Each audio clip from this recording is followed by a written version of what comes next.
What's up, YouTube fam? Let me talk to y'all for a minute. I'm going to talk for a minute about the power of suggestion. Okay, the power of suggestion. For an example, you take an ice cube and just go behind somebody and touch them on the back of the neck or something like that with it and say, is this hot at the same exact time? And immediately, their brain perceives that is heat, not cold. And they're like, you burnt me, you know. Or take a pine needle and go behind and do the same thing right as you tap them with it. Say, hey, there's a wasp behind you. You do that, and they swear up and down they got stung by a wasp. It's the same thing for watching a good scary movie. Like the original Halloween back in 1978, I think it was, where it was low budget. It was just the power of suggestion. Jedi mind tricks, man. You know the guy is in there, but you can't see him. The fear of the unknown. You don't know. They don't use all them special effects, splash out and all that kind of stuff. They use it, the quietness, the stillness, the in the dark. You know he's there, freaking you out. Same thing for typically a book is better than a movie. Because you're not doing all that work to read that book to think that it's going to be bad. A movie, you can do that because you're just already, some of them you give up in the first 10 minutes, and the rest of it you just got a negative feel about.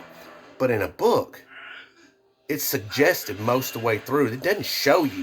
It doesn't show you flat out everything, give you everything right there in front of you. So your mind starts filling in the blanks and for enjoyment, for your pleasure. And that's why it's so good. Same thing for, like, if you had a Hustler magazine, as opposed to maybe a softcore or something like that, where they just show just a little bit instead of Hustlers wide out and open. Not near as good. Hey, it is what it is. But I'm just talking about the power of suggestion, guys. Give you another example. Swat a small child on the leg. Just barely swat.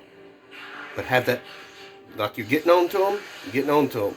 You can do the same thing when you're playing all day long, even harder, just playing around as you do, and no effect whatsoever.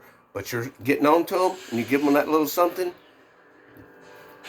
That's the worst pain they've ever felt in their life, right? Same for stubbing your toe. If you stub your toe, instantly, you're really not hurt.